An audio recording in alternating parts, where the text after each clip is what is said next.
L'histoire en elle-même, donc toute l'histoire que traverse le personnage, que le personnage principal interprété par Denis Ménochet, les personnages qu'il rencontre, toutes les situations qu'il vit, ça j'ai laissé ce qu'il y avait dans le scénario.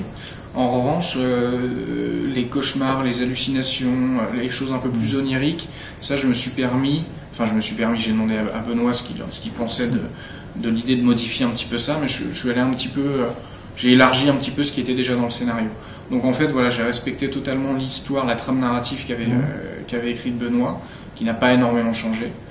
En revanche, pour des besoins de mise en scène et parce que j'avais envie de m'exprimer visuellement de manière assez forte de temps en temps, voilà, je lui ai demandé si on pouvait rajouter des hallucinations, des scènes de rêve, des petites choses comme ça qui sortaient beaucoup plus du réel. Et il m'a non seulement donné le feu vert, mais il m'a dit c'est absolument ça que j'attends de toi, de prendre mon scénario et puis de le transformer en un univers autre que ce qu'il y a sur le papier. Et voilà, il voulait mon univers à moi, donc j'ai pris quelques libertés sur ça. En revanche, voilà, sur l'histoire en elle-même, le début, le milieu, la fin, j'ai laissé le talent de scénariste de Benoît. Je lui ai laissé toute son histoire. Je me suis pas permis de la modifier parce que je suis absolument pas scénariste. C'est un film qui n'est évidemment pas fantastique dans le sens où on reste vraiment dans une narration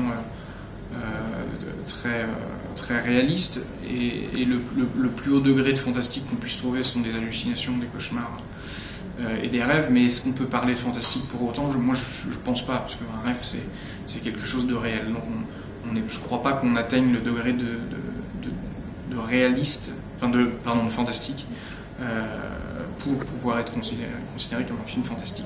C'est aussi pour ça qu'à Gérard Armé, de temps en temps, on reprochait au film de ne pas avoir sa place, puisqu'il était beaucoup moins fantastique que la plupart des autres films. Film de genre, c'est un peu compliqué, parce que ça veut dire beaucoup de choses. Est-ce que c'est un genre particulier? C'est compliqué, je sais pas. Je sais pas si c'est un genre particulier, je sais pas, c'est à moi de juger, peut-être que je m'en rends même plus compte. Au départ, on avait envie de faire une sorte de polar thriller avec une touche d'humour noir qui est propre à ce qu'écrit Benoît Delépine.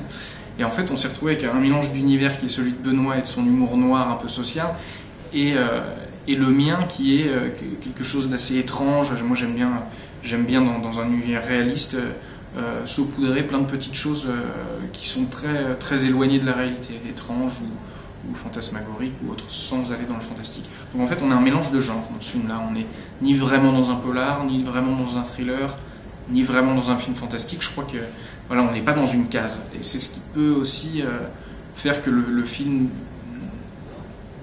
ne touche pas autant que s'il était dans la case comédie ou film noir. Voilà, c'est le petit défaut le défaut qu'on peut donner au film. Mais moi, je trouve au contraire que c'est une qualité. Je revendique le fait que le film soit pas dans une case, et puis je trouve que c'est bien de ne pas être dans les cases. Donc voilà, on a deux univers qui se côtoient en fait, et moi je trouve que c'est ce qui marche. En tout cas, je suis très content de ça. Le film de genre, c'est pas ce qui est le plus apprécié au cinéma en France.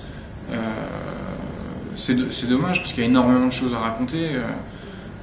Je trouve que dans une comédie, on n'a pas forcément une liberté de mise en scène aussi poussée que dans un film de genre.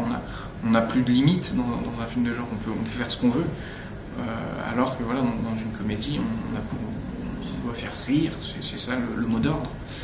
Alors que dans un film de genre, on doit faire rêver. C'est quand même plus large.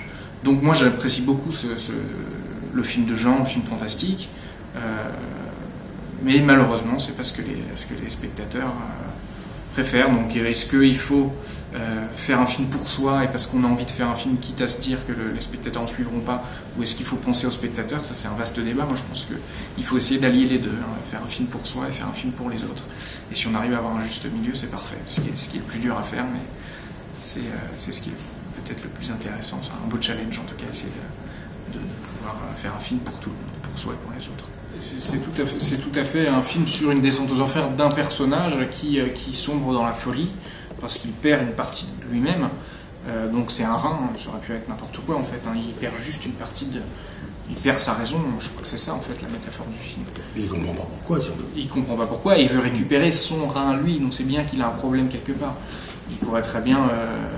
voilà, d'ailleurs, il peut vivre sans, il le sait, mais il ne supporte pas lui qui est très égoïste et égocentrique, il ne supporte pas que quelqu'un ait pu lui voler quelque chose sans lui demander.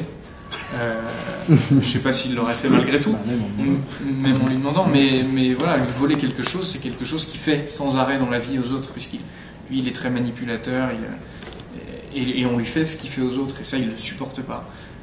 Donc on est dans un film de toute façon assez noir, on est dans un film noir, je crois, après je ne sais pas si c'est une case film noir, mais je crois que c'est ce qui correspond le plus au film. Mais c'est quand même une comédie. C'est pas une comédie, moi je suis pas vraiment d'accord. Mais c'est une comédie fantastique à ce moment-là. Ouais, moi je pense pas que le genre comédie soit plus important que le genre film noir dans ce film-là. Je crois qu'on a quelques petits accès de rire de temps en temps parce qu'il y a des situations tellement énormes que ça fait forcément au moins sourire. Mais c'est vraiment, je crois, un dixième ou un vingtième du film. Et c'est pas ce que Benoît voulait garder. Ouais. Après, il ne peut pas s'en empêcher, Benoît, de faire des trucs marrants. Donc forcément, on trouve quelques séquences qui font marrer. Mais c'est bien, ça détend l'atmosphère noire. Je trouve que c'est bien de faire des petites pauses. Oui. Voilà, un film qui est complètement plombé de A à Z. Je crois que c'est assez difficile d'en faire un très bon. Il faut avoir beaucoup de talent. Moi, je me suis dit que voilà, en débutant, c'était bien de pouvoir faire des petits interludes humoristiques. Je trouve que ça marche bien. Enfin, je suis content d'avoir fait ça. Ah oui. Ouais. Je suis flippant, c'est le personnage. Oui, j'entends. Mais bon, c'est le personnage qui est comme ça. Mais en fait, je ne veux pas dire la fin de ce personnage d'ailleurs. Parce que ça va tout gâcher, il faut venir voir le film pour comprendre ce personnage, qui en fait n'est pas aussi flippant que ça, quoi. Mais est-ce qu'il est rigolo pour autant à la fin on se dit pas en fait c'est un mec marrant, c'est pas ça qu'on se dit. Non, pas du tout. À la fin on peut se dire que oui, c'est inattendu, mais... C'est inattendu, c'est un mec bien, quoi. Ouais, mais je crois que c'est pas vraiment... Je fais ça pour la bonne cause. Je ne dirais pas quoi, est-ce que je fais pour la bonne cause. Mais t'es toujours un personnage décalé, mais pas forcément marrant. Et ça va dans le côté... T'es cinglé comme tous les autres personnages du film. Absolument, avec Yolande, on est deux cinglés, là. C'est ça. Donc, deux merveilleux cinglés. Donc ça peut faire rire, ou ça peut angoisser les gens selon en fait. Hein, oui, le côté cinglé, c'est décalé d'un côté très sérieux. On peut basculer dans le... Ça dépend des gens, hein, ils appréhenderont différemment, je pense, ce que tu fais du personnage. Ouais. Mais moi j'aime bien Mais malheureusement, les derniers films qu'on a fait, j'ai un cinéma de genre assez trash d'ailleurs. Là, il n'y a pas beaucoup d'hémoglobine dans ce film, ça, très peu, très peu. Je me souviens de Haute Tension avec un Jacques, je me souviens de, je sais pas, MR73, Balle dans la tête, ça c'était le Calvaire. Bon, ça c'est des rôles sympathiques aussi. Seul contre tous. Seul contre tous. Oui, mais Seul contre tous, non, c'est pas un film, c'est pas un film de genre, c'est la descente aux enfers d'un chômeur. Et c'est un type qui est fort sympathique parce qu'il a un revolver, il s'en sert pas. Hein. Il pourrait, pour s'en sortir, aller attaquer, je sais pas, sur un bureau de tabac, sur une vieille dame dans la rue, parce que... C'est pas le souvenir que j'en ai, moi, pas sympathique. Mais... j'ai auditionné, on a auditionné avec le directeur de casting, Lily Rose, et c'était en couple, en fait. Je voulais un comédien et une comédienne pour la sœur, le frère et la sœur dans la même scène. Donc en fait, Lily, t'es arrivée avec quelqu'un qui devait jouer ton frère et que tu connaissais pas. Et en fait, au début, mon frère a fait le casting. Ah, c'était ton frère ? Oui. Je l'ai pas retenu.